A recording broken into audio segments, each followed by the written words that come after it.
Oke, selamat malam teman-teman, sahabat, saudara kita yang sudah bergabung pada malam hari ini.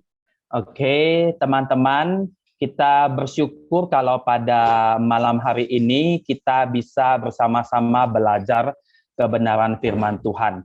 Sebelumnya, saya meminta kesediaan untuk senior gereja kita, Bapak Phan Sesyong, untuk boleh memimpin dalam doa. Kami minta kesediaan Bapak Phan Sesyong, kami persilakan dengan hormat. Silakan. Ya. Malam semuanya, shalom. Mari kita berdoa. Ya Allah Bapa kami yang baik, yang kami sembah dan puji dalam nama Yesus Kristus yang bertata di atas kerajaan surga. Tuhan, malam ini kami datang ke hadirat-Mu. Dalam segala keberadaan kami datang ke hadirat-Mu ya Tuhan. Kami hendak belajar sebagian daripada firman-Mu. Tuhan, biar Roh-Mu sendiri pada saat ini menaungi kami, mengurapi kami, baik yang berbicara maupun yang mendengarkan, sehingga kedua belah pihak Tuhan kami mendengarkan berkat yang luar biasa daripada Engkau. Tuhan, berikan kami hati yang lebih lembut lagi Tuhan, supaya kami bukan hanya mendengar, tapi kami diberi kekuatan untuk melakukan firman-Mu ya Tuhan. Terima kasih ya Tuhan. Di dalam nama Yesus Kristus kami sudah berdoa dan berserah. Haleluya, amin. Amin. Oke, sebelum kita memulai, saya ingin men-sharingkan beberapa event. Kebetulan ini adalah awal di bulan Juli. Nah, untuk awal bulan Juli, minggu pertama kita sudah hadir bersama dengan kita Bapak Pendeta Kristiadi Cohen yang akan membawakan materi Knowing the Theos. Kemudian minggu kedua di Selasa minggu kedua di bulan Juli ada dosen dari Sekolah Tinggi Filsafat dan Teologi Jakarta, Bapak Pendeta Asigor Sitanggang. Beliau adalah dosen Perjanjian Baru, Okultisme dan Teologi Biblika yang akan membawakan tema yaitu okultisme. Dan kemudian minggu yang ketiga di bulan Juli, Bapak Pendeta Togardo Siburian akan membawakan tema apakah itu boleh, ya, tema etika. Ya, beliau akan membawakan tema ini bagi kita semua untuk minggu ketiga. Dan untuk minggu terakhir, kita akan bersama-sama belajar dari seorang hamba Tuhan, Ibu Eni Mariani, seorang dosen dari Universitas Dharma Agung. Temanya adalah The Great Mom. Jadi saudara-saudari, Bapak Ibu, teman-teman terkasih, bulan ini kita semua diisi oleh para dosen yang benar-benar sudah pakar di bidangnya, ya. Oke, setelah itu kami juga akan sedikit mempromosikan. Jadi tadi Bapak Pendeta Togardo Siburian menitipkan, Bapak Pendeta Togardo Siburian telah membuat buku, ada pra pemesanan buku, yaitu buku pertama adalah Menjadi Protestan yang Injili, yang kedua adalah Tota Scriptura bagi kita.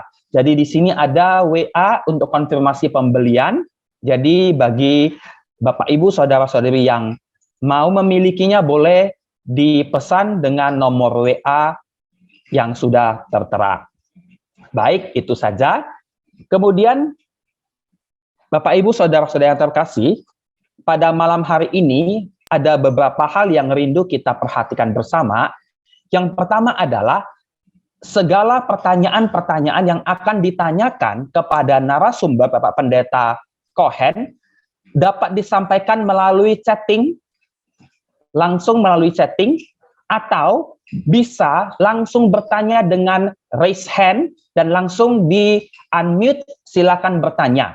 Itu semua boleh dilakukan setelah narasumber Bapak Pendeta Cohen memaparkan materi-materi yang akan diberikan kepada kita. Nanti akan dipanggil nama-nama yang sudah raise hand ataupun yang sudah menuliskan pertanyaan. Pertanyaan yang sudah masuk sampai saat ini ada 3 pertanyaan melalui WhatsApp group. Oke. Kemudian kami meminta kesediaan untuk tidak mengganggu jalannya Zoom kita pada malam hari ini. Tolong kesediaannya untuk unmute semua device yang dipergunakan. Ketika mau bertanya, baru kita sama-sama membuka tombol supaya kita bisa berbicara. Baik, itu saja. Kemudian yang terakhir, saya mau menyambut dengan kasih Bapak Pendeta Kristiadi Cohen. Beliau adalah pernah menjadi dosen saya, dan seperti tema kita pada malam hari, Knowing the Theos, dan beliau juga seorang yang mengajar sistematika dan pernah mengajari mahasiswa-mahasiswi tentang tema ini, yaitu tentang doktrin Allah. Dan beliau sekarang menjadi gembala di Mimbar Reform Injili Indonesia di PIK Jakarta. Baik, tidak berpanjang lebar. Selanjutnya waktu dan tempat saya persilakan kepada Bapak Pendeta Kristiadi Cohen untuk menyampaikan materi. Oke. Untuk share screen boleh dipersilahkan. Ya, terima kasih Pak Haryono untuk kesempatan bisa berbagian di dalam pelayanan Growth with Christ Ministry ya. Bersyukur bisa bersama-sama di dalam pembelajaran kita malam hari ini. Temanya memang ini agak unik, Knowing the Theos, jadi gabungan bahasa Inggris dan bahasa Yunani ya. Nah, saya di samping melayani di Mimbar Reform Injili Indonesia di Pantai Indah Kapuk, Jakarta Utara, juga mengajar di Sekolah Tinggi Teologi Reform Injili Indonesia di Kampus Sunter. Kami punya 2 program utama. Satu teologi yang di Kemayoran, itu bersifat sangat akademik. Satu lagi di Sunter itu prodi misiologi. Ya, jadi saya juga mengajar di sana di Kampus Sunter begitu. Kira-kira itu pelayanan saya selama ini. Baik, nah saya akan share screen ya. Ini tema kita sebenarnya kalau saya sederhanakan, Knowing God. Istilah Yunaninya saya juga kurang tahu apa itu bagaimana ya. Tapi theos itu adalah satu istilah bahasa Yunani. Jadi knowing the theos atau knowing totheon ya, atau dalam bahasa Latin itu adalah nosce deum. Nah, Kita sebelum memasuki lebih dalam ya topik ini, mari kita berdoa dulu. Tuhan, kami berterima kasih untuk malam ini. Di dalam kesempatan kami mau belajar bersama. Pimpinlah segenap pembelajaran kami, berilah kami hikmat dan pertolongan di dalam seluruh pembelajaran ini. Di dalam nama Tuhan Yesus kami berdoa. Amin. Oke, saudara, materi saya itu saya lihat saudara sudah ada 2 pertanyaan ya, kira-kira itu memang tidak berkaitan dengan apa yang saya sajikan malam ini, tetapi nanti saya coba sebisa mungkin menjawab apa yang menjadi pertanyaan dan juga pertanyaan-pertanyaan lain di dalam diskusi kita. Nah, saya coba memaparkan materi yang agak praktis ya. Karena pertanyaan-pertanyaan yang diajukan itu sangat bersifat doktrinal, tetapi nanti kita diskusi saja tentang hal itu. Nah, tema ini selalu mengingatkan saya, ya, satu tema klasik sebenarnya. Buku yang terkenal itu adalah J.I. Packer, Knowing God, itu satu buku sangat klasik sekali, yang sangat baik untuk kita pelajari. Nah, tema ini mengingatkan selalu bagi saya khususnya satu perkataan yang sangat penting dari teolog John Calvin ya. Dia mengatakan true wisdom consists in 2 things, knowledge of God and knowledge of self. Jadi bijaksana, hikmat sejati itu terdapat di dalam 2 hal. Yaitu di dalam pengenalan akan Allah dan pengenalan akan diri. Nah, 2 hal ini yang sangat penting. Kita tidak mungkin bisa mengenal diri tanpa mengenal Allah. Kita mengenal Allah baru mengenal diri, dan semakin mengenal diri akan mengenal Allah. Nah, ini bertolak belakang dengan semangat pemikiran atau filsafat Yunani ya, khususnya dari Sokrates yang punya moto kenalilah dirimu sendiri. Kenalilah dirimu sendiri. Jadi mengenal diri berangkat dari usaha diri. Nah, di dalam pemahaman kita sebagai orang Kristen, kita tak mungkin bisa mengenal diri tanpa mengenal Allah. Titik awal pengenalan diri kita adalah pengenalan akan Allah. Nah, ini yang menjadi prinsip yang kita perlu garis bawahi di dalam kehidupan kita. Ya. Nah, saya ingin memberikan saudara dua aspek lah ya, 2 bagian, 2 aspek di dalam materi saya. Satu adalah bagian pertama ini adalah karakter dan cara ya, karakter dan cara kita sebagai orang Kristen mengenal Allah. Setiap agama punya pengalaman tentang sesuatu yang bersifat ilahi. Setiap agama punya konsep-konsep ilahi ya, dan setiap agama punya pemahaman tentang pengenalan mereka dengan sang ilahi itu. Nah, kalau kita bandingkan dengan yang terdekat, misalnya di dalam Islam. Nah, pengenalan kita tentang Allah ya sebagai pencipta, ya sama-sama dalam konsep sebagai sang pencipta halik langit dan bumi, jelas punya karakter dan cara yang berbeda di dalam pengenalan kita tentang Allah itu sendiri. Nah, kita melihat di sini Alkitab mengajarkan kita dan memperlihatkan kepada kita bahwa Allah yang kita kenal ya adalah Allah senantiasa sebagai subjek ya. Subjek yang menyatakan dirinya kepada manusia. Jadi ini sesuatu yang sangat berbeda dengan semua agama. Allah adalah inisiator. Sebagai subjek, dia tak pernah menjadi objek. Dia subjek yang menyatakan dirinya kepada manusia. Nah, khususnya dalam pengertian dia sebagai Yahweh, ya, Kita memahami Yahweh adalah Allah yang menyatakan dirinya dalam dan Allah yang perjanjian, yang mengadakan perjanjian, yang merelasikan dirinya dengan manusia. Nah, ini satu pemahaman yang sangat berbeda dengan agama-agama termasuk monoteistik di dalam Islam sekalipun. Ya, dia adalah Allah yang berinisiatif merelasikan dirinya, menyatakan dirinya, dan datang kepada manusia sebagai ciptaannya. Konsep seperti ini tidak dikenal di dalam agama-agama monoteistik lainnya. Ya. Kita melihat di dalam Alkitab, Allah yang kita kenal adalah Allah yang melakukan inisiasi, menyatakan dirinya kepada manusia. Nah, ini satu pemahaman yang sangat penting di dalam kekristenan, berbeda dengan agama lain.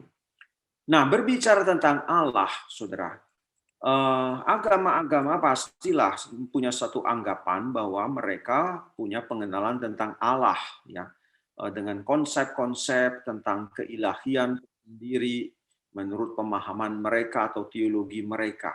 Namun kita melihat, saudara, berdasarkan dalam perspektif Kristen, berbicara tentang Allah, dasarnya adalah relasi dengan Allah. Ini pemahaman tentang Allah tidak mungkin tanpa relasi dengan Allah. Ya, tidak mungkin. Relasi itu menjadi dasar. Nah, ini mengandaikan secara niscaya adanya iman, seperti di dalam Ibrani 11 ayat 6. Tanpa iman, kita tak mungkin berkenan kepada Allah. Ya, jadi titik awal itu adalah relasi. Atau di dalam istilah Ibrani itu adalah iman. Relasi itu menjadi starting di dalam hal pengenalan kita tentang Allah. Sehingga kita berbicara tentang tema ini, knowing God, ya, knowing the theos, tanpa satu relasi dengan Allah, itu satu pemahaman, satu pembelajaran yang hanya berdasarkan pemikiran kognitif yang kosong, gitu, yang tidak ada makna. Sehingga ini yang menjadi karakter di dalam pemahaman atau pengenalan kita tentang Allah di dalam kekristenan. Nah, namun relasi saja tidak cukup pasti, ya, tidak cukup hanya mengatakan relasi dalam suatu kedekatan. Relasi itu haruslah relasi yang benar, relasi yang sejati. Nah, oleh sebab itu, saudara, saya mengawali di sini ayat yang perlu kita renungkan sedikit, ya, yaitu di dalam Yohanes 17 ayat ketiga. Inilah hidup yang kekal itu, yaitu bahwa mereka mengenal Engkau satu-satunya Allah yang benar dan mengenal Yesus Kristus yang Engkau utus, gitu. Jadi hidup kekal tidak bisa dipisahkan dengan pengenalan tentang Allah. Dan pengenalan tentang Allah itu dasarnya adalah yaitu mengandaikan adanya wahyu yang ultimate, yaitu Yesus Kristus. Nah, ini yang membedakan kekristenan dengan semua agama. Karena wahyu, semua agama menganggap dan percaya memiliki wahyu. Tetapi wahyu sebagai penyataan Allah yang ultimate, ya, dan yang satu-satunya yang ultimate, itu adalah hanya di dalam Yesus Kristus. Sehingga oleh sebab itulah mengapa mengenal Allah pasti didasari pengenalan akan Yesus Kristus. Mereka yang mengenal Engkau satu-satunya Allah dan mengenal Yesus Kristus yang Engkau utus. Karena tanpa Yesus Kristus sebagai wahyu yang ultimate, manusia tak mungkin punya satu pengenalan yang benar tentang Allah. Nah, ini menjadi satu hal yang sangat-sangat prinsipil di dalam kekristenan. Ya, ini yang membedakan kita dengan pemahaman dalam semua agama, bahkan di dalam kekristenan sekalipun. Kalau itu satu pemahaman yang menyimpang atau katakanlah sebagai ajaran sesat, ya, di mana tidak melihat Yesus itu sebagai Allah, sebagai anak Allah yang berinkarnasi, yang menyatakan Bapa, yang menyatakan diri, ya, yang menyatakan Allah dan kebenaran Allah sebagai wahyu yang ultimate, maka kita tidak mungkin punya satu pemahaman yang benar, ya, tentang Allah tanpa Yesus Kristus. Nah, ini satu prinsip yang sangat penting di dalam kekristenan. Kemudian, saudara, kita melihat juga bahwa knowing, mengetahui di dalam terjemahan biasa atau memahami, ya, atau mengenal. Jadi knowing God, knowing the theos, tonteon, selalu mengandung makna relasi. Nah, ini, ya, relasi. Pengetahuan tentang Allah tanpa relasi hanyalah sekedar pengetahuan noetik, satu pengetahuan noetik. Apakah mungkin orang berbicara tentang Allah tanpa iman? Mungkin. Ya, contohnya orang-orang ateis yang menyangkal Allah. Dia berbicara banyak tentang Allah lah, membuktikan Allah itu tidak ada, Allah di dalam pengertian mereka sendiri, saudara. Yes, satu pembicaraan karena mereka memang tidak punya relasi. Nah, orang juga bisa berbicara tentang Allah secara noetik, ya, secara kognitif saja tanpa satu relasi. Nah, itu satu pemahaman yang sia-sia, pengetahuan yang kosong sesungguhnya. Pengetahuan yang sejati, yaitu mengenal Allah, selalu mensyaratkan adanya relasi. Jadi relasi.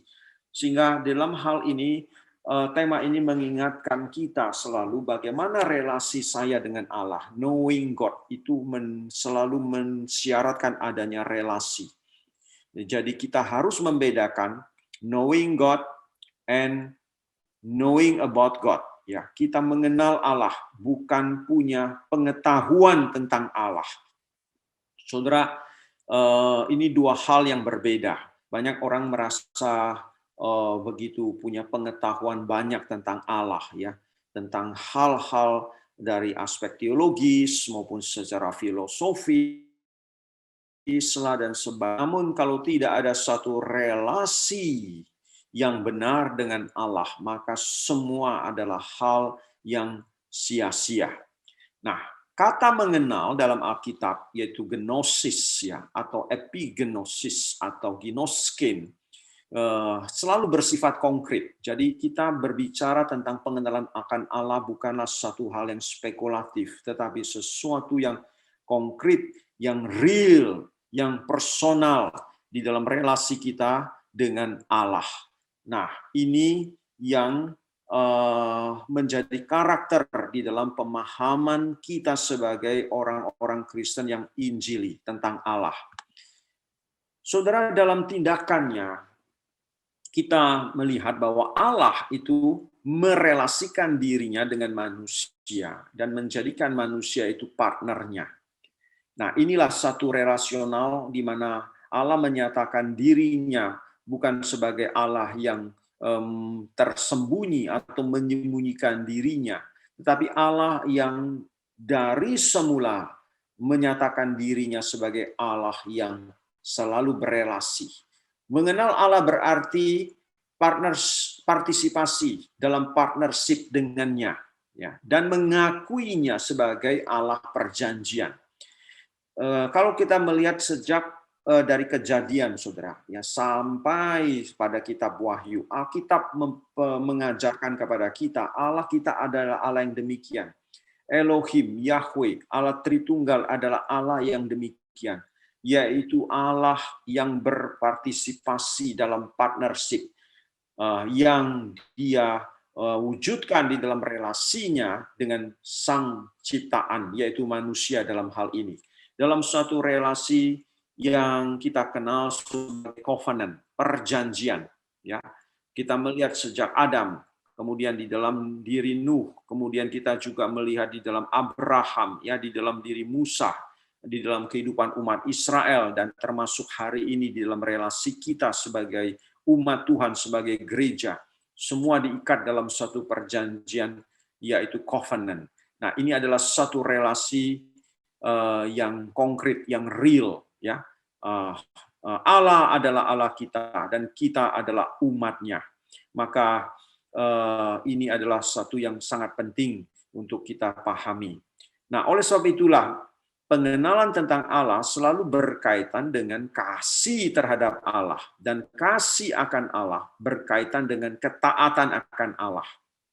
Kita berbicara tentang pengenalan akan Allah bukan sesuatu yang spekulatif, ya, tetapi yang konkret, yang bersifat satu relasional, personal, karena di dalam pengenalan itu mengandaikan sesuatu syarat yang mutlak, yaitu adanya relasi dengan Sang Pencipta itu sendiri.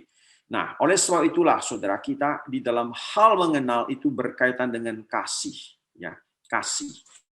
Maka bagian kedua, saudara, ayat kedua yang perlu kita juga pahami, yaitu di dalam Matius pasalnya yang ke-22, saudara sudah pasti pernah memahami, ya.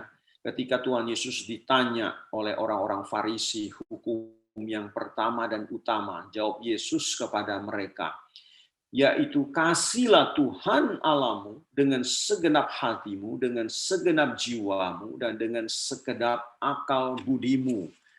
Sehingga hukum itu bukan sesuatu yang abstrak. Aturan Taurat bukan sesuatu yang mematikan, ya. Aturan-aturan itu pada dasarnya adalah relasi, yaitu kasih kepada Allah dengan segenap akal budi, dengan segenap jiwa, dengan segenap kekuatan kita.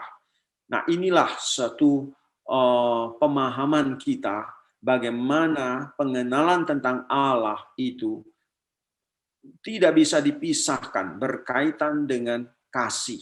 Dan kasih itu berkaitan dengan ketaatan pada Allah. Sehingga pengenalan tentang Allah, saudara, implikasi yang konkret di dalam hidup kita, yaitu ketaatan pada Allah. Tak ada pengenalan tanpa ketaatan. Ketaatan itu menjadi indikator kita mengenal Allah.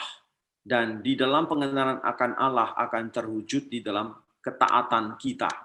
Nah, oleh sebab itu, saudara, kita melihat dalam pengenalan dan relasi demikianlah kita mengalami Allah itu dekat. Allah itu adalah Allah yang imanen, imanensi Allah. Allah bukan Allah yang jauh.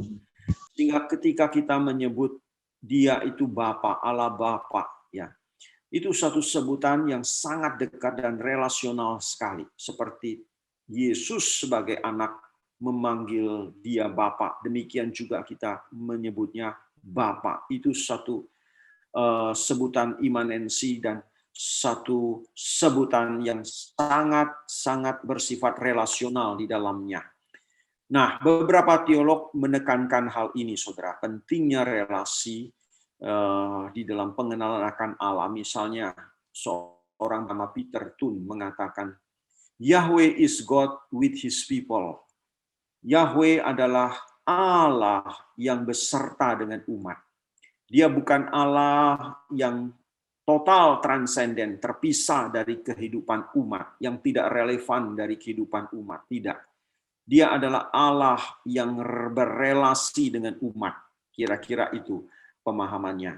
Nah, John Frame pernah juga mengatakan, the essence of covenant is that God is our God and we are His people. Itulah satu esensi dalam ikatan relasi covenant itu, bahwa Allah adalah Allah kita dan kita adalah umatnya. Nah, Otto Weber, seorang teolog reform yang sangat terkenal ya dulu di abad ke-19 ya, abad ke-19 akhir. Knowing is always acknowledging. Mengenal selalu adalah pengakuan. Sehingga ini satu nasihat yang sangat penting di dalam hidup kita sebagai orang Kristen. Mengenal selalu merupakan satu pengakuan. Sehingga kita mengenal Allah, kita mengakui memang Dia adalah Tuhan, He is Lord. Ya. Dia adalah Sang Pencipta. Dia adalah yang absolut, yang mutlak, berotoritas atas hidup kita. Itu artinya mengenal. Gitu. Jadi mengenal adalah mengakui Dia sebagai Allah, sebagaimana seharusnya Dia memang dalam status sebagai Allah. Itu adalah pengertian knowing menurut Otto Weber. Demikian juga dia mengatakan knowledge of God is fellowship with God. Ya, jadi pengenalan tentang Allah, pengetahuan atau pemahaman tentang Allah adalah persekutuan. Tidak ada suatu pengenalan tanpa persekutuan. Demikian juga the essence of knowledge of God is fellowship with God. Gitu. Jadi esensi pengenalan tentang Allah adalah persekutuan dengan Allah. Dan yang terakhir, teolog reform lainnya yaitu Herman Bavinck mengatakan to know is to live. To know God is to live. Artinya mengenal Allah adalah menghidupi, ya, menjalani kehidupan itu bersama dengan Allah. Jadi menghidupi bukan sesuatu yang abstrak, yang kosong, hanya sekadar satu pemahaman kognitif. Nah, ini adalah aspek-aspek karakter di dalam pemahaman kita dan satu cara yang berbeda di dalam kita memahami Allah dengan agama-agama lain. Ini satu aspek yang saya tekankan tentang karakter pemahaman yang benar bagaimana kita mengenal Allah. Dan khususnya dalam aspek Kristiani kita membedakan pengenalan cara dan karakter kita mengenal Allah dengan agama-agama lain. Nah, bagian kedua atau aspek kedua yang ingin saya sampaikan yaitu hal yang konkret di dalam pemahaman tentang Allah. Saudara, mengenal Allah berarti juga mengenal kehendak-Nya. Ya, mengenal Allah adalah juga mengenal kehendak-Nya. Adalah omong kosong kalau kita mengatakan saya mengenal Allah tapi tidak mengenal kehendak-Nya. Nah, ini adalah satu aspek yang sangat-sangat konkret yang menjadi urusan praktis di dalam kehidupan kita, yang membuktikan sejauh apakah kita itu mengenal Dia. Nah, berbicara mengenai kehendak-Nya, ya. Jadi kita dituntut mengenal Allah, bukan mengerti Allah. Ya, jadi ada aspek di dalam diri Allah yang tak mungkin kita bisa mengerti karena Dia Allah, Dia Sang Pencipta.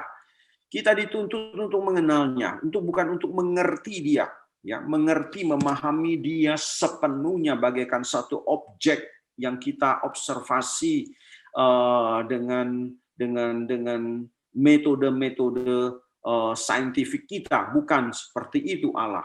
Mengenal itu sesuatu relasional, dan di dalam pengenalan yang relasional itu ialah salah satu aspek yang sangat penting ialah kita lihat itu adalah mengenal kehendak-Nya, mengenal kehendak-Nya. Nah, bagaimana kita memahami kehendak Allah? Saudara, berbicara kehendak Allah ini adalah satu topik yang luas sekali, ya, dan sangat-sangat kompleks sekali. Tetapi saya coba menyederhanakan, merincikan beberapa artian yang kita bisa pahami itu sebagai kehendak Allah. Saudara, kehendak Allah bisa dipahami juga sebagai ketetapan Allah. Allah sudah menetapkan, itu berarti kehendak Allah. Nah, di dalam hal ketetapan ini satu wilayah yang kita tidak bisa masuk di dalamnya karena itu adalah kedaulatannya. Tapi itu di dalamnya Allah menyatakan kehendak-Nya. Berbicara kehendak Allah itu termasuk juga perintah Allah. Ya. Perintah Allah atau hukum Allah, khususnya 10 hukum. 10 hukum bukan sekedar suatu perintah, tapi di dalamnya adalah kehendak Allah. Maka mengapa itu menjadi hal yang sangat fundamental di dalam hidup kita untuk kita taati? karena itu adalah kehendak Allah. Memahami, saudara, kehendak Allah berarti juga kita tahu rencana Allah. Sehingga di dalam mengenal Allah, seorang Kristen hidup di dalam pengenalan akan Allah, tetapi tidak pernah bergumul tentang rencana Allah. Ya, tak pernah punya satu pemahaman konsep di dalam hidupnya tentang Allah itu punya satu rencana. Maka ini sesuatu yang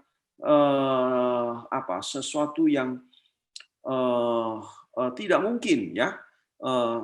Mengenal Allah berarti mengenal rencananya. Rencananya dalam urusan makro maupun juga urusan mikro, urusan sebagai hal yang universal maupun secara personal dalam hidup kita. Dan juga mengenal Allah, saudara, mengenal kehendaknya dalam pengertian providential will of God. Nah, ini satu aspek juga di dalam kehendak Allah, yaitu kehendak Allah di dalam providensinya. Ya, kita hari ini bergumul dengan dunia pandemik hari ini, saudara. Bagaimana kita memahami ini di dalam providential will of God? Sesuatu yang kita tidak bisa jawab hari ini, ya. Mengapa Tuhan izinkan pandemik ini terjadi demikian dahsyat, saudara? Di dalam sejarah pandemik, saudara, mungkin ini yang terbesar, ya, terbesar dalam pengertian dampaknya dan lamanya dan rumitnya, ya, persoalan di dalamnya gitu. Nah, ini bagaimana kita memahami ini? Ini sesuatu yang memang tidak sederhana, tetapi di dalamnya, saudara, di dalam seluruh kehidupan alam semesta, termasuk di muka bumi, kita percaya ada kehendak Allah untuk segala sesuatunya. Ya, ada providential will of God di dalamnya. Demikian juga ada eschatological will of God, kehendak Allah dalam aspek eskatologi. Dia yang memulai sejarah, dia yang akan mengakhiri sejarah dan membawa sejarah ini berjalan bagaimana. Itu ada kehendak dia di dalamnya. Nah, demikian juga bagaimana kita secara personal, ya, sadar tentang perkenanan kepada Allah. Ya, apa yang baik, Paulus mengatakan, janganlah kamu serupa dengan dunia ini, tetapi hendaklah engkau berubah dalam akal budimu. Nah, akal budimu, supaya engkau dapat membedakan apa yang baik, yang berkenan kepada Allah, dan yang sempurna. Itu salah satu tujuan pembaharuan di dalam hidup kita. Mengenal Allah, mengenal kehendaknya, itu adalah sesuatu bagian di dalam proses pembaharuan di dalam hidup kita, pengenalan kita tentang Allah, yaitu mengetahui dan semakin memahami perkenanan Allah, apa yang berkenan kepadanya. Demikian juga kita yang punya relasi dengan Allah, pastilah punya satu pegangan akan janji Allah. Itu satu hal yang sangat penting. Karena janji, di dalam janji Allah menyatakan kehendaknya. Baik kita sebagai satu umat maupun kita sebagai pribadi lepas pribadi, ya. Dan juga sebagai di dalam relasi covenant yang tadi saya sudah bahas. Di dalamnya juga kita tahu ada kehendak Allah. Sehingga di dalam aspek-aspek ini, saudara, semua ini, ya, sampai di sini, kita memahami ini. Tanpa memahami ini, saudara, kita sulit sekali untuk mengatakan saya mengenal Allah. Kalau kita berbicara tentang janji Allah, saya kok nggak ada ya rasa ada janji Allah dan pegang janji Allah dalam hidup saya. Wah, bagaimana kita bisa mengatakan saya mengenal Allah, knowing God, ya? Kalau kita tidak bergumul tentang bagaimana saya berkenan kepadanya dalam hidup ini, kita omong kosong mengatakan I'm knowing God, gitu, ya. Kalau kita tidak punya satu pergumulan bagaimana hidup di dalam rencananya, saudara, itu sesuatu yang nonsens kita mengatakan saya mengenal dia, gitu loh. Dan kalau kita tidak bergumul juga di dalam hal relasi kita dengan Allah, memelihara kesetiaan kita dengan Allah di dalam ikatan covenant ini, sesuatu yang omong kosong kita berbicara tentang knowing God, gitu. Nah, demikian juga berkat Allah. Nah, inilah relasi yang paling kita sukai, yang namanya berkat. Ya, berkat pasti kehendak Allah. Allah memberkati karena Dia berkehendak. ya. Dia berkenan begitu. Nah, tetapi ini yang paling kita sukai gitu. Yang lain-lainnya, saudara, kita seakan-akan tidak tahu. Kita merasa perkenanan Allah, bagaimana kita belajar firman, tahu bagaimana hidup berkenan kepada Allah, kita tidak peduli, kita hanya peduli kepada berkat. Saudara, itu sesuatu kehidupan yang amat dangkal di dalam hidup kita sebagai orang Kristen. Nah, demikian juga bergumul ya di dalam Tuhan, di dalam Allah, pimpinan dan maksud Allah di dalam hidup kita. Kesulitan, bencana, ataupun sesuatu hal yang mendukakan dalam hidup kita, seringkali Allah izinkan dalam hidup anak-anak Tuhan, termasuk kisah di dalam Yusuf, ya. Di dalam hidupnya bagaimana Allah menyatakan pimpinan dan maksudnya. Akhirnya Yusuf mengerti, dan di dalam pergumulan itulah Yusuf semakin mengenal Allah. Nah, demikian juga saudara, kita harus tahu ada relational will of God. Ya, di dalam satu relasi kita dengan Allah, selalu ada kehendak Allah di dalamnya. Nah, ada missional will of God. Dalam hidup kita sebagai orang Kristen, bukan saja kita tahu bagaimana berkenan kepada Allah, tetapi di dalam aspek ketika Tuhan mengatakan seperti kepada murid-murid, jadikanlah semua bangsa muridku, saudara. Itu adalah missional will of God. Dan tak ada satupun orang Kristen yang terkecuali untuk tercakup di dalam kehendak Allah sebagai missional will of God.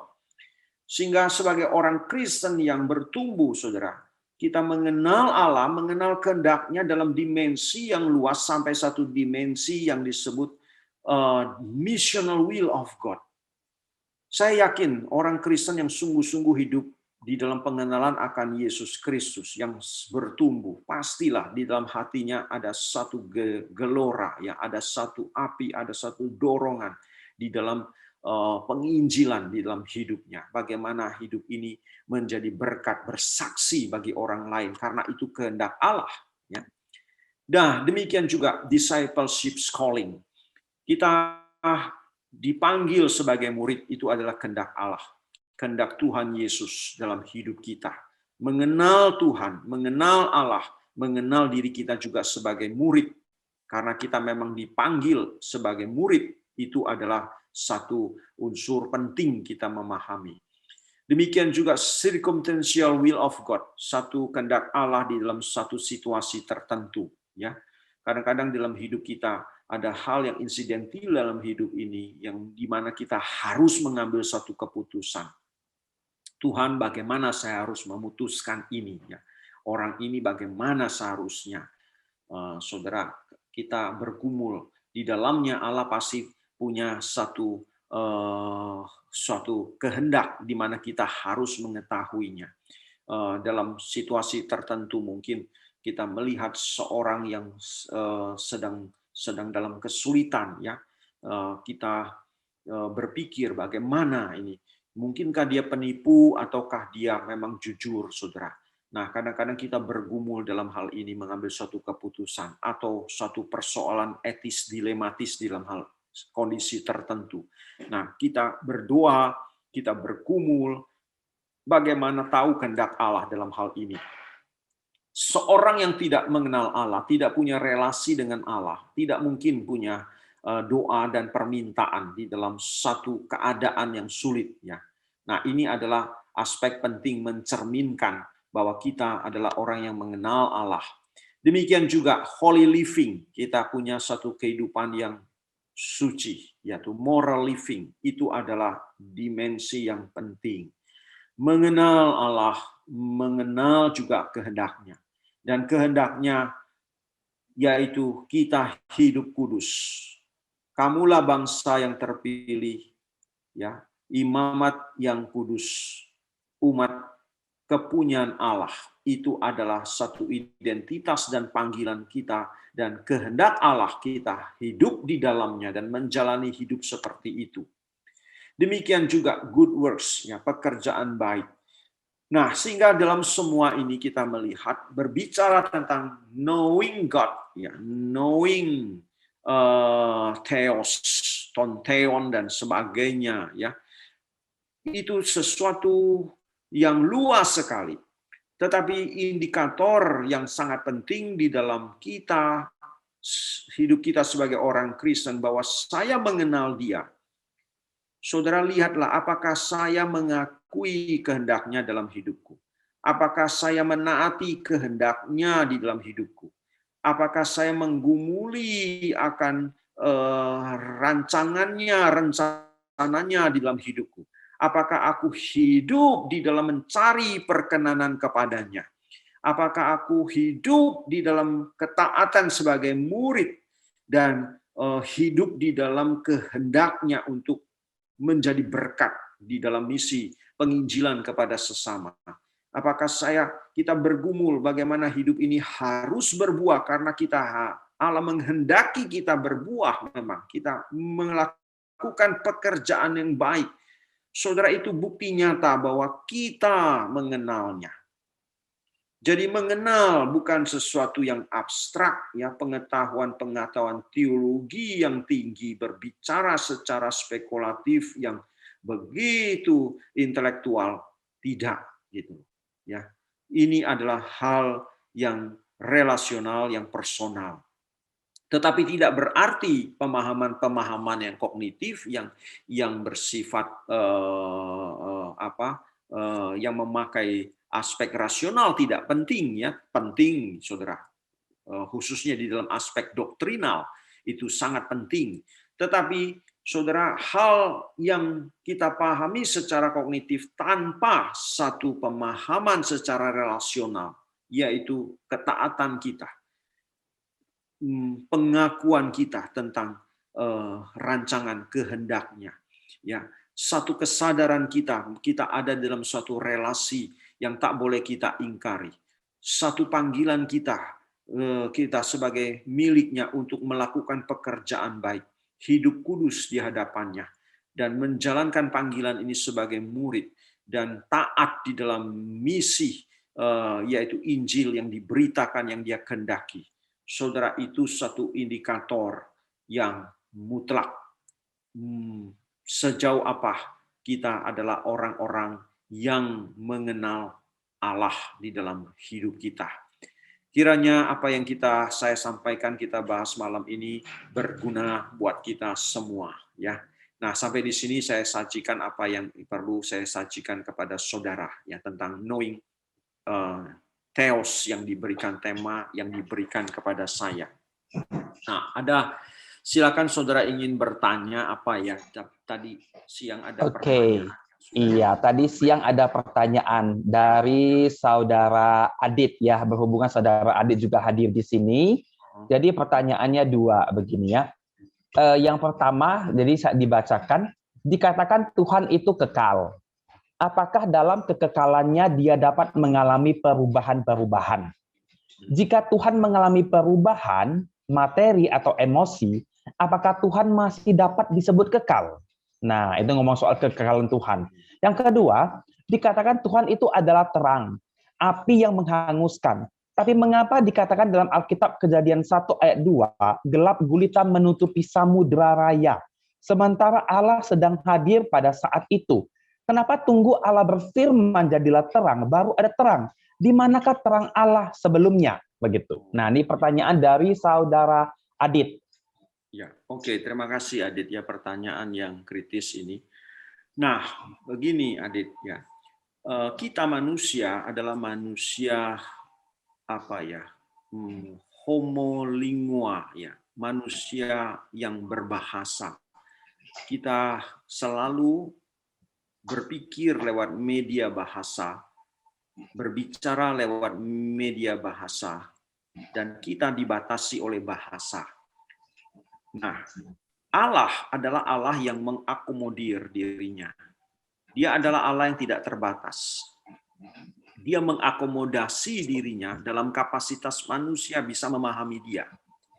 Sehingga Alkitab, Allah mewahyukan dirinya dengan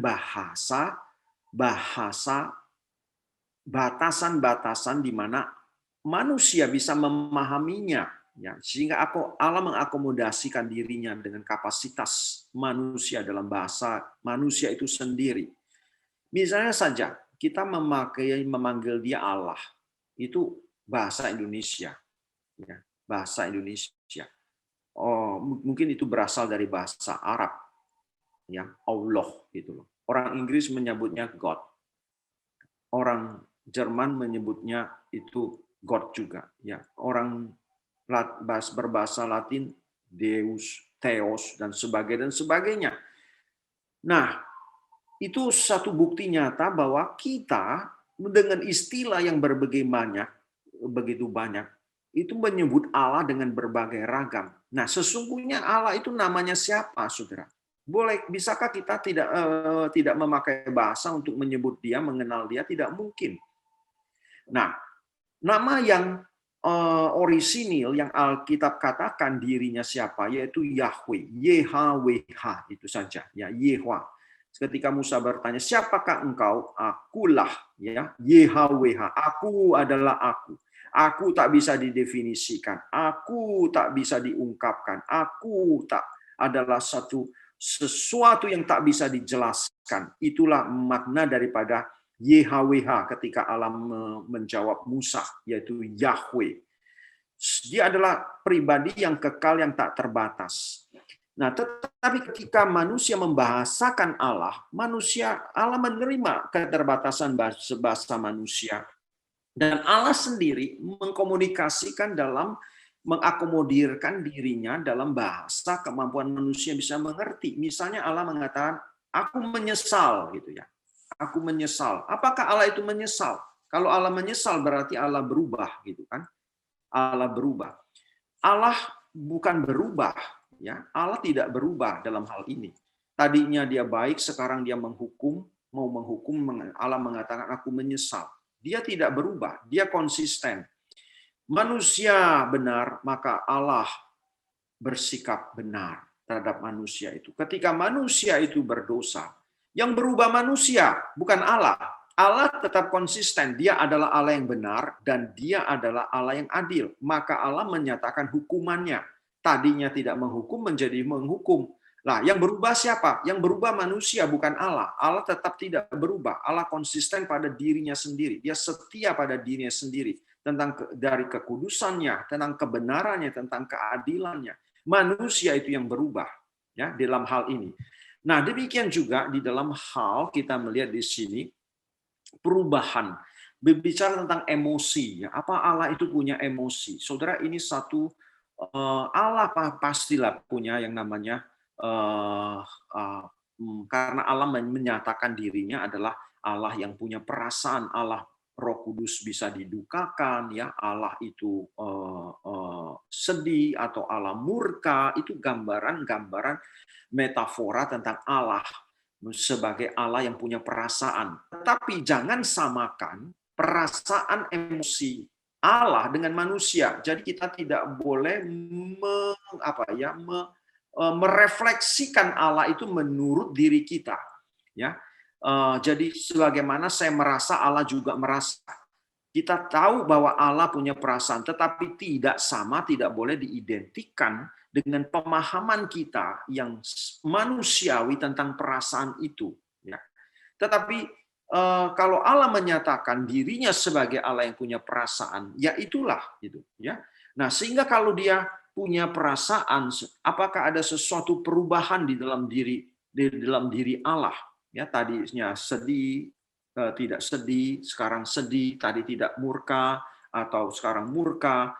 Saudara, Allah tidak berubah, dia konsisten pada dirinya sendiri. Nah, jadi kalau pertanyaan, jika Tuhan itu mengalami perubahan, ya, di dalam, jelas Allah itu bukan materi, ya. Dia bukan materi. Allah adalah roh, satu kategori yang tidak ada yang setara dengan dia, sehingga di dalam diri Allah tidak ada perubahan di dalam konsep material yang kita pahami. Tetapi di dalam hal emosi, saudara, ya, kita melihat maka redalah murka Allah, ya, itu. Jadi ketika Allah sudah menyatakan hukumannya, itu satu bahasa antropomorfis untuk mengungkapkan satu konsistensi Allah. Tadinya Allah itu yang benar, melihat manusia yang berdosa, maka Allah itu setia pada kebenaran dan keadilannya. Dia menegaskan keadilannya. Setelah menyatakan keadilannya, Allah konsisten pada dirinya bahwa hukuman keadilan itu sudah ditegakkan. Nah, manusia tidak bisa tidak selalu memakai satu media ya di dalam dunianya, itu dunia bahasa. Kita tidak bisa lepas daripada itu gitu. Sehingga bagaimana kita mendeskripsikan Allah, Saudara, ya, ini penting sekali. Kita harus hati-hati. Kapan kita sadar bahwa ini adalah metafora yang saya pakai? Kita melihat dalam Alkitab bagaimana Allah menyatakan dirinya dengan metafora, termasuk kalau dikatakan itu dia bagaikan api, ya, api yang membakar. Itu suatu metafora. Manusia tidak bisa lepas dari dari satu bahasa yang namanya metafora, ya. Itu selalu kita pakai di dalam hidup kita. Itulah manusia, keterbatasan di dalam bahasa. Kita adalah manusia yang berbahasa. Bahasa adalah media, tetapi juga bahasa adalah keterbatasan kita sendiri. Nah, dalam keterbatasan itu ingin mengerti, menjelaskan, memahami yang tak terbatas. Allah mengakomodir dirinya dengan yang terbatas ini. Tidak apa-apa manusia dengan bahasanya menyebut saya apa. Yang penting pengertianmu, relasimu dengan saya itu benar. Nah, itu ya. Jadi persoalan adalah di sini adalah bahasa. Nah, mengenai terang itu, mengenai terang ya, kalau dikatakan terang, pada mulanya Allah menciptakan terang ya. Dalam pengertian terang, nah kembali lagi ini adalah satu metafora. Jangan kita samakan istilah terang ya. Terang itu secara materi ya dengan terang Allah. Bukan itu pengertiannya. Jadi bagaimana kita memahami dia sebagai terang itu persoalan bahasa. Istilah terang, bahwa Allah adalah terang gitu kan ya, dengan penciptaan terang, light gitu. Itu dua pengertian yang berbeda. Dan jadi kalau dikatakan Allah itu terang ya, bukan pengertiannya dia sebagai sumber cahaya. Itu menggambarkan satu kemuliaan dia ya, satu kemuliaannya.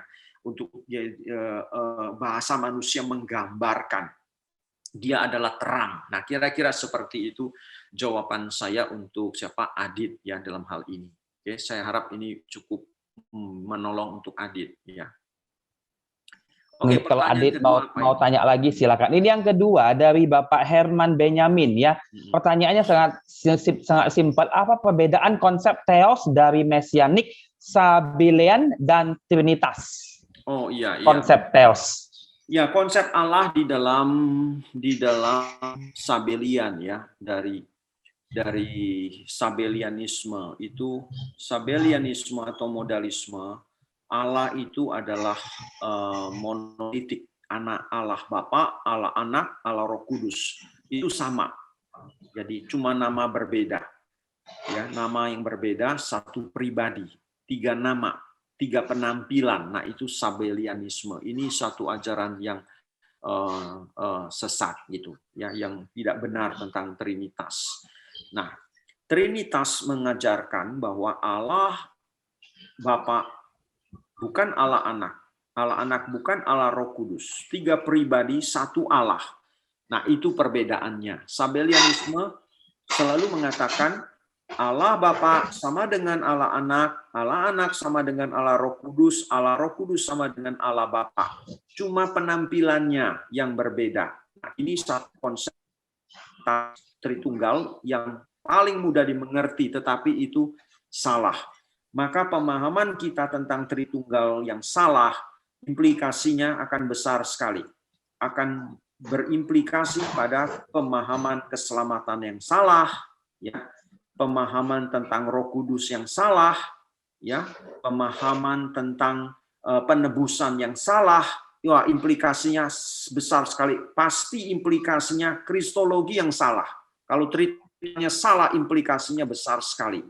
Nah, sehingga dalam hal ini itu perbedaannya. Jadi Dan kalau dijelaskan memang ini panjang, perlu berapa 2 sesi minimal ya, membedakan Sabellianisme atau Trinitarianisme atau Sabellianisme modalisme dengan Trinitarianisme ini. Kira-kira itu ya jawaban untuk Herman ya. Oke. Nah, selanjutnya nih ada yang raise hand, Daniel.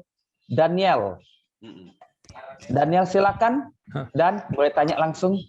Oke, ya, terima kasih untuk penjelasannya, Pak. Ya. Ada 2 hal yang saya mau tanyakan begini, Pak. Ya. Terkait dengan dikatakan tadi mengenai pengilhaman Yesus itu yang ultimate begitu kan? Ya. Pengwahyuan bukan pengilhaman. Pengwahyuan Yesus yang ultimate, dan kita harus mencontoh dari dia, kalau melihat dia kalau untuk mengenal Allah kan gitu. Nah, yang jadi masalahnya di konteks kita saat ini secara khusus mungkin saya, kalau udah dengar istilah-istilah ultimate gitu tuh, itu udah kayak superior begitu Pak. Jadi takutnya jadi menyinggung, merendahkan dan lain sebagainya, keyakinan-keyakinan yang lainnya. Nah, menurut Bapak, gimana kita bisa kayak mana ya, bisa menunjukkan Allah yang sesungguhnya melalui Yesus Kristus, tapi tidak harus sampai menyakiti, tidak harus sampai kesannya menganggap keyakinan lain itu lebih lemah atau ya kurang tepat begitu. Itu sih Pak. Itu yang pertama. Yang kedua, saya bersyukur untuk malam hari ini saya boleh diingatkan kembali bahwa begitu banyak keluhan-keluhan saya misalnya begitu ya. Pertanyaan-pertanyaan saya untuk mengerti semua keadaan ini begitu kepada Tuhan. Tapi malam ini saya diingatkan kayak, kamu tujuannya itu untuk mengenal Tuhan, bukan untuk mengerti Tuhan begitu. Jadi seberapapun tidak mengertinya saya dengan keadaan dan situasi begitu ya, saya bersyukur bahwa ya kita nggak akan bisa ngerti gitu, tapi cobalah terus untuk mengenal. Itu sih yang saya dapatkan dan sangat memberkati dari sharing Bapak malam hari ini. Itu keduanya Pak, terima kasih banyak. Ya. Oke, dari yang kedua dulu ya. Siapa namanya? Daniel. Danielando Pak, Danielando. Iya, Daniel. Kita tidak mungkinlah hidup mengenal Allah tanpa bergumul. Ya, itu sesuatu satu rumus universal. Semua orang kudus mengalami itu, ya. Dan itu menjadi tanda kita adalah anak Allah, gitu, ya. Kita bergumul lewat kesulitan yang Allah izinkan, lewat pergumulan, mungkin keraguan yang Allah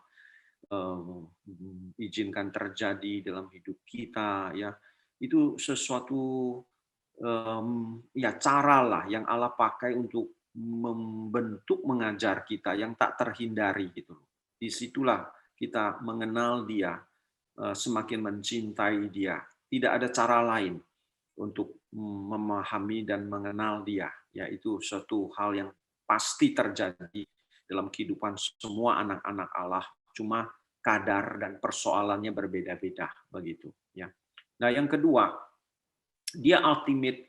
Sebagai ultimate revelation, ya, sebagai wahyu yang ultimate, artinya begini.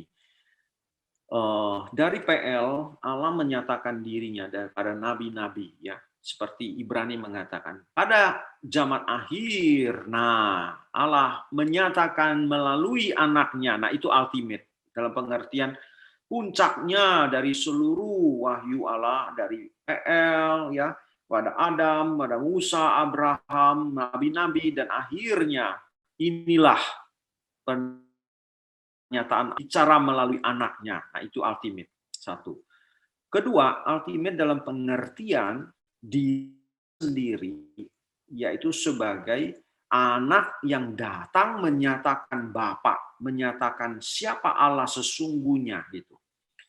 Nah, itu dalam pengertian di dalam internal Kristen kita itu, sehingga kita di dalam internal kita sendiri kita punya klaim tentang the ultimate of Jesus Christ, atau istilahnya itu the finality of Jesus Christ.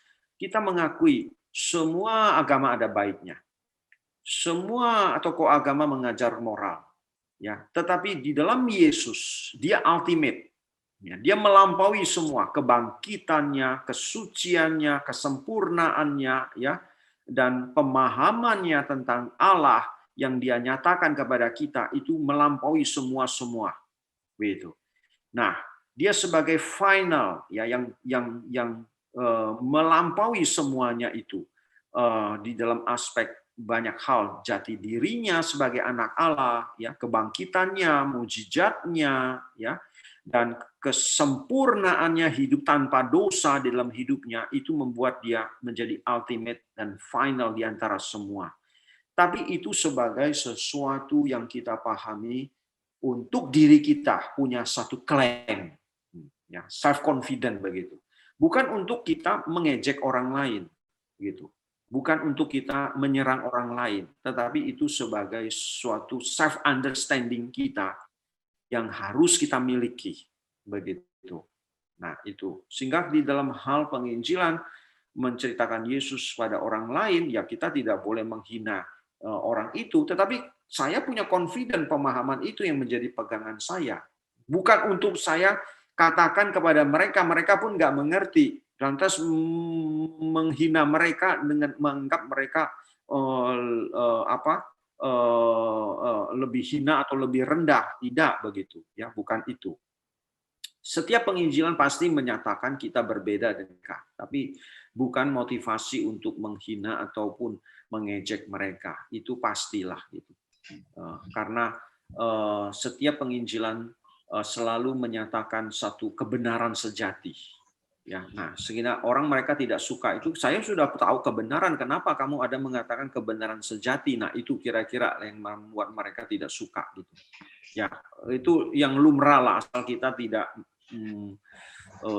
menciptakan sesuatu permusuhan ataupun ya sampai terjadi satu polemik hina menghina, ngejek mengejek, bukan itu.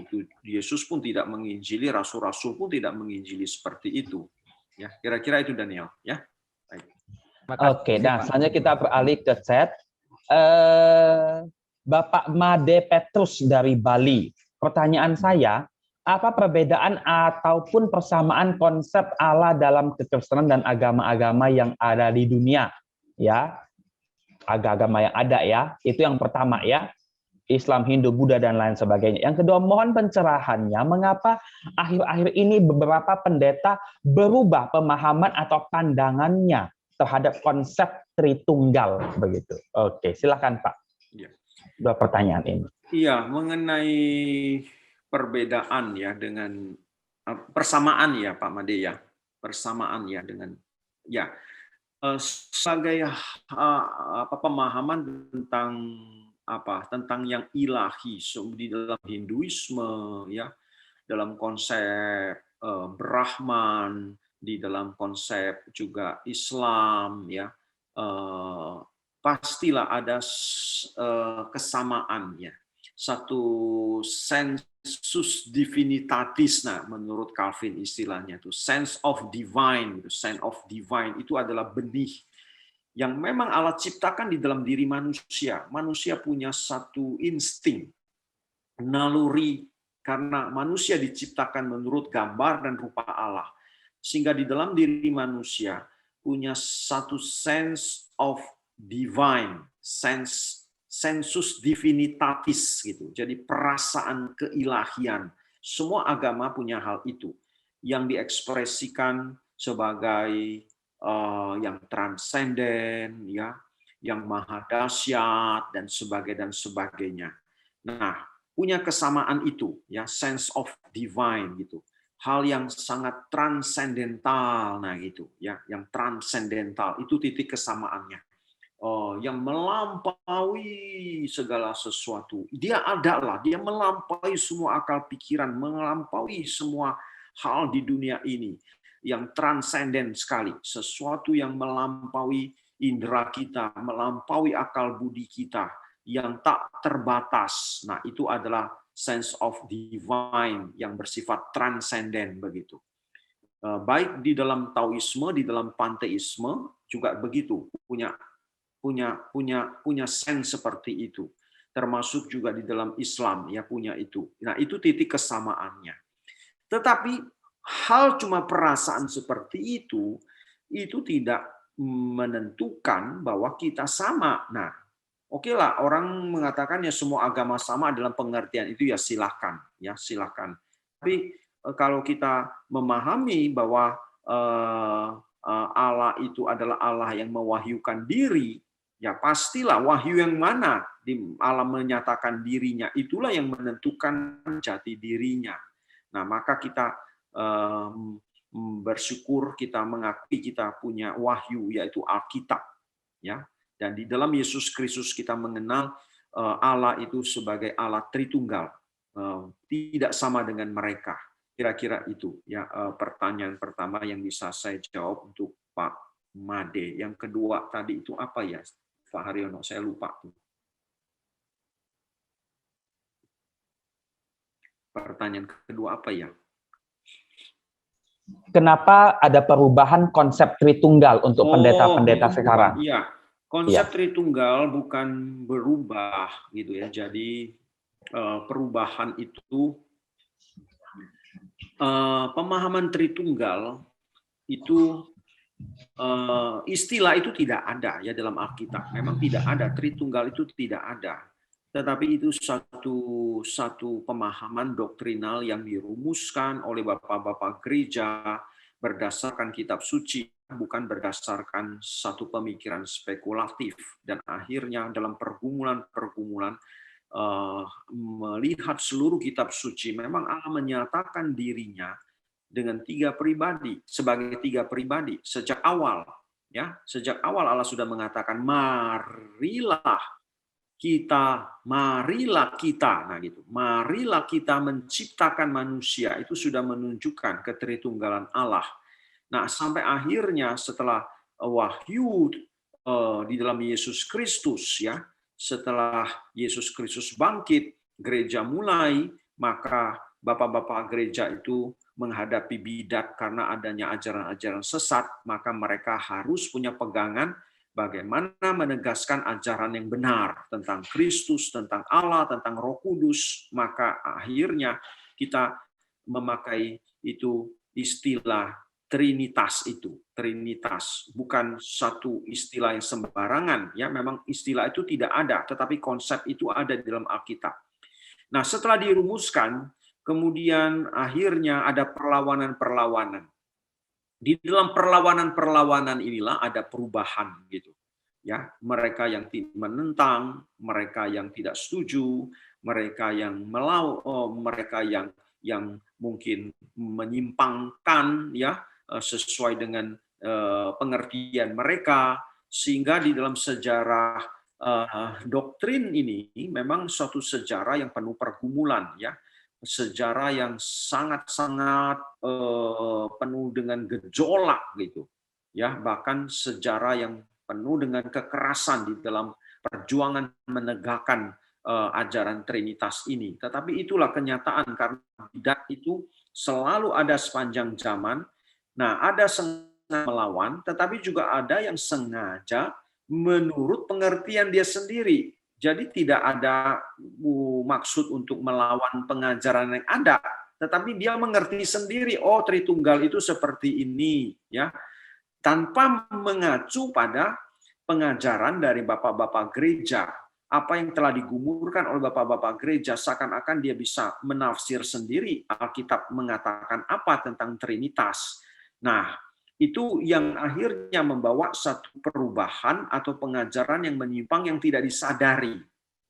Nah, Pak Made, memang ajaran yang menyimpang dari Trinitas ada yang dilakukan secara sengaja. Contoh, saksi Yehova itu sengaja dia melawan, ya, sengaja dia menentang dan sengaja dia memperjuangkan satu aliran, satu ajaran yang memang menyerang Trinitarianisme. Nah, itu saksi Yehova dari awal seperti itu. Tapi juga ada ajaran yang memang dia nggak sengaja, dia mengertinya salah gitu. Nah, dulu ada seorang Islam yang bertobat, namanya dia seorang inilah ya, seorang pemikir Islam ya, Amran Amri namanya, tapi sudah meninggal. Nah, setelah dia bertobat, dia bergumul tentang Trinitas. Dia coba belajar dalam kitab suci, akhirnya dia mengerti sendiri. Oh, ternyata Trinitas itu seperti ini. Nah, itu paham Sabelian yang dia pahami. Tetapi dia tidak maksud menyerang. Tetapi itulah yang dia pahami gitu loh, ya, yang bisa dia bisa pahami. Dengan demikian dia mengatakan, wah ternyata Trinitas itu tidak bertentangan dengan Islam sebenarnya. Islam salah mengerti ya selama ini. Nah, akhirnya dia dikritik oleh orang-orang Kristen yang konservatif ya, yang ortodoks, yang punya pengertian yang benar gitu. Dan itu akhirnya dia tidak senang karena saya tidak dapat dari mana-mana, saya belajar sendiri ini doktrin ini. Ya akhirnya ya dia menyadari bahwa ini sesuatu yang tidak sesuai dengan ajaran Bapak Gereja begitu. Nah, tapi apa yang diajarkan, yang dia kemukakan bukan sesuatu perlawanan, tetapi memang secara natural ya, dia belajar sendiri. Nah, oleh sebab itulah Saudara, mengapa kita tidak cukup belajar sendiri ya, kita harus belajar dari warisan masa lalu. Kita tidak mungkin lepas hidup kekristenan kita, khususnya doktrin itu lepas dari masa lalu, tidak bisa. Tidak bisa. Ada warisan-warisan, tradisi pengajaran harus kita pelihara. Kita dibangun di atas pengajaran para rasul gitu ya, dan pengajaran para rasul itu bagaimana diwarisi dari generasi ke generasi, dari zaman ke zaman. Nah, itu sesuatu yang menjadi perjuangan semua gereja. Sehingga ketika belajar teologi, mengapa pentingnya belajar sejarah teologi ya, sejarah doktrin, itu di sana pentingnya gitu. Jadi tadi kembali kepada pertanyaan kedua Pak Made itu, bagaimana mereka hari ini berubah-ubah begitu ya. Sebenarnya bukan berubah-ubah, mereka seringkali menciptakan pengertian sendiri gitu, nafsir sendiri ya, pengertian sendiri yang mereka buat gitu, termasuk tokoh-tokoh di Indonesia ya. Kalau kita lihat khotbah-khotbah mereka itu, mereka buat-buat sendiri tentang pengertian tentang Trinitas gitu, sesuai dengan kreativitas mereka. Dan inilah ciri Protestan. Ya, karakter Protestan adalah kreativitas. Kreativitas yang baik, kreativitas yang buruk juga ada di dalam Protestan seperti itu. Jadi itu karakteristik Protestan. Makanya kita di dalam Protestan harus berhati-hati bisa memilah mana yang baik, yang benar, dan yang berkenan kepada Allah. Kira-kira gitu Pak Made. Oke. Nah, ini ada lanjutan sebenarnya. Ada lanjutan dari Evan. Jadi ini lanjutan dari Pak Made mungkin ya. Selamat malam Pak Cohen. Jadi kalau begitu, Tritunggal hanyalah sebuah konsep manusia, dan konsep itu pun ada dipengaruhi maupun mempengaruhi unsur perpolitikan pada zaman itu. Pertanyaannya adalah, dengan konsep Tritunggal itu sejauh mana orang Kristen bisa mempercayainya? Ataukah selama ini pengakuan iman kita hanyalah pengakuan iman dari konsep perdebatan dan perpolitikan? Di samping itu banyak orang menyoroti bahwa kita menyembah tiga Tuhan dengan perdebatan dan disahkannya Tritunggal. Bukankah menyatakan bahwa mereka benar begitu? Nah, ya, memang di dalam proses gini, karena kekristenan tidak bisa lepas dari konteks ya. Tidak bisa dalam konteks. Konteks pada waktu itu memang adalah sistem monarki kerajaan. Ketika gereja semakin berkembang, akhirnya setelah penganiayaan Romawi berlalu ya, dan Romawi akhirnya menjadi satu imperium yang mengakui kekristenan yang dulu dibenci, yang dilarang, yang ditolak, yang dianiaya, menjadi satu agama yang diakui, bahkan menjadi agama yang didorong untuk umatnya percaya. Nah, itu terjadi di masa Konstantin. Nah, di masa konteks zaman itulah gejolak-gejolak lahirnya bidat-bidat itu mulai keempat awal lah ya. yang besar-besar. Di abad kedua itu sudah ada, tetapi itu kecil-kecil. Karena seiring dengan berkembangnya gereja, gereja sudah menjadi satu institusi yang besar, ya, sudah ada bishop, ada pemimpin, ya, ada organisasi gereja yang besar. Nah, sehingga semua keputusan di dalam ketetapan pengajaran itu diambil secara hierarki otoritas gereja. Nah, dalam konteks zaman itu, kaisar itu adalah sebagai penguasa yang tidak bisa memisahkan diri dari gereja, ya, tidak bisa. Itu dalam konteks pada waktu itu.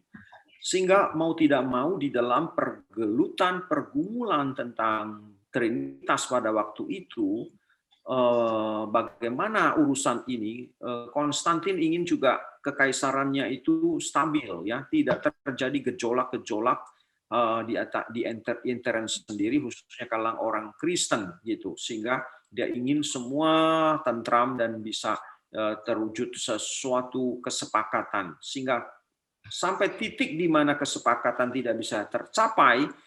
Nah, di sanalah dia sebagai penguasa politik, ya, yang dalam sistem pada waktu itu memang dialah penguasanya yang punya otoritas. Bagaimana bisa mengatasi ini?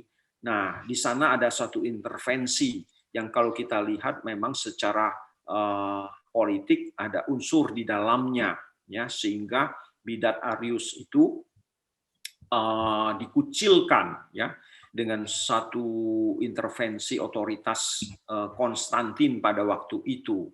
Nah, tetapi Konstantin mengambil keputusan, kalau kita melihat bukan juga membabi buta, ya, bukan juga, dia pasti mempertimbangkan orang-orang yang berbicara pada pihak Trinitarian, orang-orang yang berbicara pada pihak Arius. Mungkinlah dia sendiri juga bukan seorang yang memahami secara mendalam tentang teologi begitu, tetapi juga dia bukan orang yang mengambil keputusan secara sembarangan.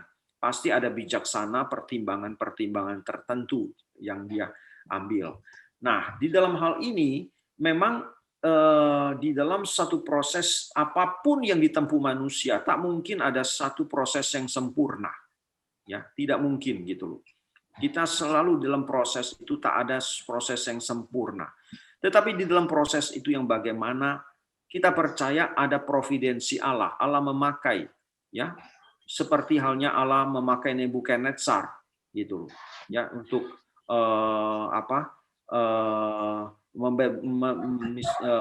yang disebut sebagai hambanya, ya, untuk mendatangkan hukuman pada umatnya sendiri, dan Allah memakai Kores bagaimana membebaskan umatnya dari pembuangan itu. Nah, kalau kita melihat semua ada intervensi politik, wah, itu jelas sekali. Tetapi jelas hasil keseluruhan Allah membebaskan gitu loh. Tetapi kalau kita lihat prosesnya, itu adalah unsur intervensi politik, kepentingan politik Kores pada waktu itu. Nah, sehingga di dalam proses apapun tidak ada yang sempurna kalau kita lihat dalam perspektif manusia. Tetapi kita melihat bahwa di dalam providensi Allah, pemeliharaan Allah, Allah memelihara gerejanya. Gereja sejak awal harus punya pengajaran yang benar. Gereja sejak awal harus punya prinsip yang benar. Nah, di dalam perjuangan inilah Allah itu memakai orang-orang tertentu, ya, teolog-teolog seperti Tertullian, seperti Irenaeus, ya, dan sebagainya, untuk menegaskan doktrin itu, Anastasius dan sebagainya. Nah, hal kekuasaan itu hanya yang melengkapi dalam hal ini, sehingga ini tergantung perspektif kita, bagaimana melihat rumusan doktrin Tritunggal di dalam sejarah itu bisa terwujud. Ya, kalau kita mau menekankan hal unsur politik, ya akhirnya mengatakan ini rumusan hasil politik begitu. Tetapi kalau itu hasil politik, gereja sepanjang zaman setelah itu apakah buta terhadap hal itu? Ya, yang dia lihat, bukan sekedar proses intervensi politik di dalamnya, tetapi rumusan itu, pemahaman Trinitarianisme itu dan Tritunggal itu, apakah sesuai dengan kitab suci? Itu perjalanan sejarah ratusan ribuan tahun mengujinya, ya, dan itu teruji di dalam waktu dan sampai hari ini. Jadi bukan sesuatu yang spekulatif, memang kitab suci mewahyukan Allah seperti itu. Nah, itu yang paling penting, kita harus kembali ke sana.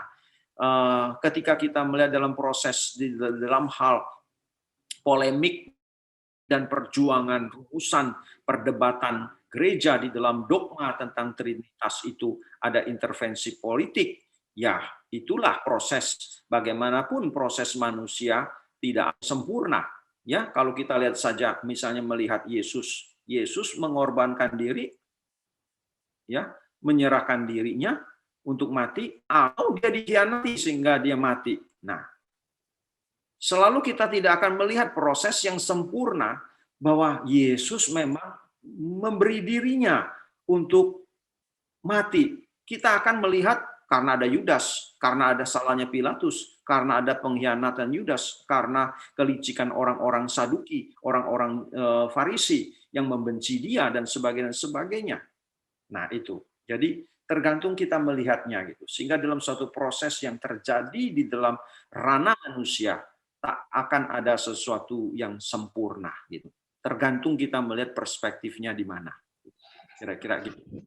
Oke, jadi thank you buat Pak Cohen. Ini yang terakhir ya. Jadi teman-teman kita ini pertanyaan terakhir untuk Pak Cohen. Dari Denny Pematang Siantar mengatakan demikian. Level iman kita bergantung pada pengenalan akan Tuhan. Namun apakah ini berarti ketidaksempurnaan dan keterbatasan kita dalam pengejaran kita akan Theos yang tak mungkin dikonten oleh kita itu? Menyebabkan iman kita tak pernah sampai ke level yang seharusnya. Pertanyaan yang selanjutnya, kapan Allah menjadi subjek dan objek dalam pengenalan kita? Nah, itu dia, Pak. Iya. Nah, pertama, memang kita adalah ciptaan yang diciptakan, ya. Kita tak punya kemampuan untuk yang tak terbatas, gitu. Ya. Kita manusia yang terbatas. Dia Allah yang tak terbatas. Kita tak mungkin punya kapasitas mengerti, ya, memahami dia, dan mengenal dia juga sebagai Allah yang tak terbatas itu. Tetapi tidak berarti kalau gitu kita tidak usah mengenal dia. Tidak. Ya. Kita tidak usah belajar tentang Allah, tentang doktrin Allah. Tidak. Gitu. Karena apa? Dia menyatakan dirinya. Dan ada jaminan bahwa kita bisa mengenal seturut dengan penyataan dirinya sendiri, yaitu wahyunya kitab suci. Kita bisa mengenal dia. Nah, iman kita memang tidak sempurna, ya, karena kita memang tidak sempurna. Kita tidak mungkin gitu. Tetapi ketidakterbatasan kita tidak bisa menjadi suatu alasan bahwa kita tidak berusaha untuk mengenal dia, ya. Seperti Paulus mengatakan, yang kukehendaki ialah mengenal dia, nah, yaitu mengenal Yesus dan kuasa kebangkitannya. Bukan aku sudah mendapatkannya, seakan-akan aku sudah mendapatkan semua. Tidak, aku terus mengejarnya. Gitu. Sehingga mengasihi dan mengenal itu dua hal yang tidak bisa dipisahkan. Kita mengasihinya, ingin semakin mengenalnya. Semakin mengenalnya, semakin mengasihinya. Itu suatu energi yang tak bisa, selalu mendorong kita. Kita mengasihinya, semakin membuat kita beriman. Semakin kita beriman, kita ingin mengenalnya. Jadi suatu proses yang dialektis, yang terus-terusan dalam hidup kita.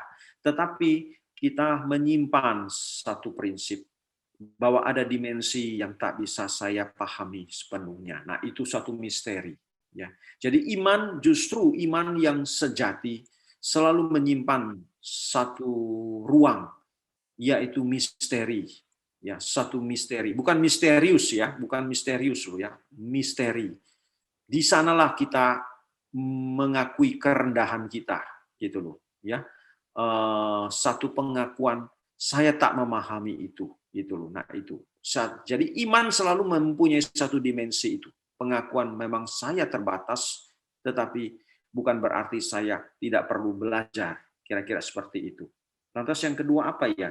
Tadi saya lupa. Kapan Allah menjadi subjek dan objek dalam pengenalan kita? Nah, ini pertanyaan baik ya. Kapan Allah itu menjadi subjek dan objek? Ya. Allah menjadi objek ya. Ketika kita itu seakan-akan membicarakan dia, seakan-akan dia itu tidak melihat kita, termasuk kita malam ini loh ya. Ya. Wah, kita debat tentang ini dan sebagainya. Nah, kapan Allah itu sebagai objek? Yaitu kalau kita itu sampai hanya membatasi Allah, apa itu Allah, siapa itu Allah, bagaimana Allah itu sebatas pengertian kita.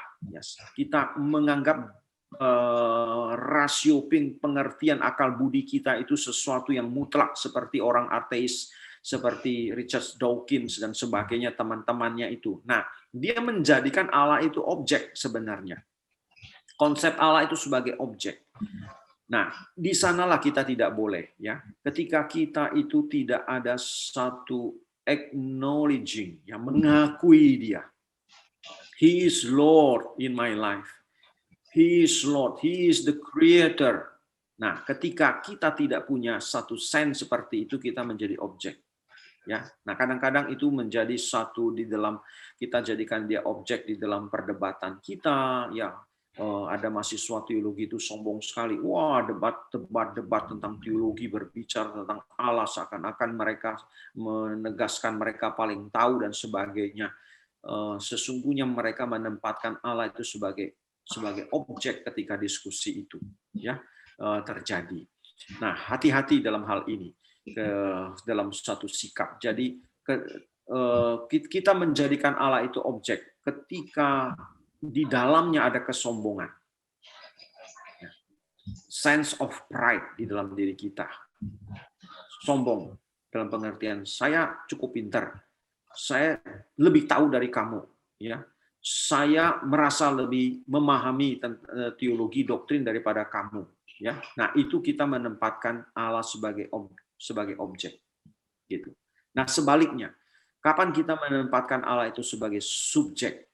Ya, ketika kita sadar, ya, Dia adalah Tuhan. Dia Tuhan, He is Lord, gitu. Dia Tuhan.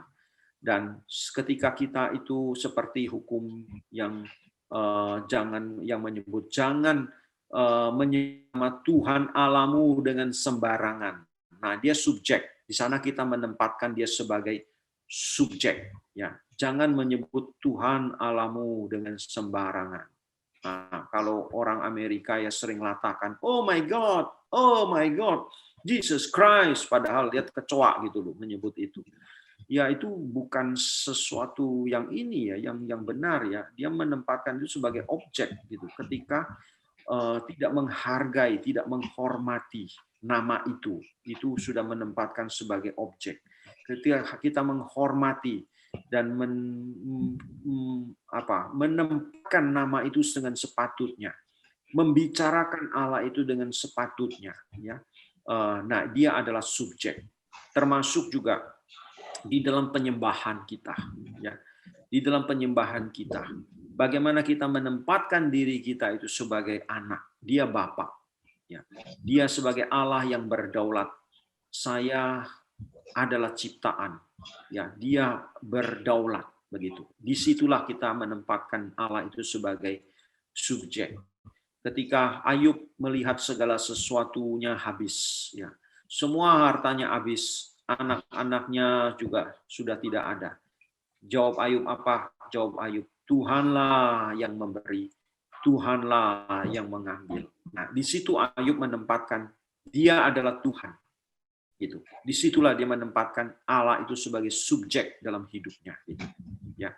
Nah, itu kira-kira jawaban dari saya tentang kapan kita menjadikan Allah itu subjek dan objek. Oke. Oke, thank you buat Pak Pendeta Gregory Cohen yang sudah memberikan banyak hal. Kayaknya kita hari ini kok endingnya jadinya ke doktrin gitu ya, semuanya doktrin dibahas ya. Ya, kapan-kapan kita bahas doktrin boleh. Iya, semua doktrin, pertanyaan semua doktrin. Oke, nggak apa-apa. Kami berterima kasih juga buat teman-teman, Bapak Ibu yang sudah bergabung. Khususnya ada beberapa mahasiswa-mahasiswi Bapak ini yang hadir di tengah-tengah kita ini ya. Jadi rindu nih Pak, rindu mendengar kuliah Bapak kembali kayaknya nih Pak. Oke, nah sebagai penutup saya rindu Pak Cohen boleh memberikan closing statement ya, closing statement buat kita semua ketika kita belajar untuk knowing God, begitu. Ya, oke. Mengenal ya, itu adalah mengasihi. Mengasihi, mengenal. Dan mengasihi berarti itu taat. Gitu. Mengasihi Allah artinya taat pada Allah. Dan taat pada Allah berarti kita tahu kehendaknya dalam hidup kita. Hidup berusaha berkenan kepadanya.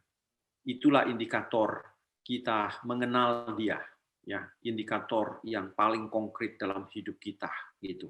Kita mengenal Dia dengan benar dalam hidup kita. Kiranya Tuhan berkati apa yang kita bahas malam ini. Amin. Oke. Amin. Thank you Pak Cohen buat kesempatannya. Terima kasih buat malam hari ini. Baik, sebagai penutup, saya minta kesediaan untuk saudari Deborah untuk boleh memimpin kita dalam doa penutup pada malam hari ini. Kami persilakan. Mari kita berdoa. Tuhan Yesus, terima kasih untuk waktu yang begitu indah dan anugerah yang begitu indah yang Kau berikan kepada kami. Tuhan, kiranya Engkau yang menolong setiap kami, untuk kami lebih mengenal Engkau, bukan dengan logika kami, karena Engkau adalah Allah yang tidak terbatas, yang tidak mungkin bisa kami pahami dengan logika. Dan biarlah kami Tuhan untuk semakin mempertajam iman kerohanian kami di dalam mengenal Engkau. Tuhan, terima kasih untuk firman-Mu pada hari ini, dan kiranya juga Tuhan Engkau memberkati hamba-Mu, Bapak Kristiadi Cohen, Engkau memberkati dia di dalam pengajarannya untuk menjadikan hamba-hamba Tuhan yang berkenan kepada Engkau. Tuhan, kami berdoa hanya di dalam nama anak Yesus Kristus, Juru Selamat kami yang hidup. Amin. Oke. Thank you semua. Selamat malam, terima kasih buat kesempatan. Thank you Pak Cohen, thank you teman-teman yang sudah hadir. Thank you semuanya. Terima kasih Pak Cohen. Terima kasih teman-teman. Thank you. Bye.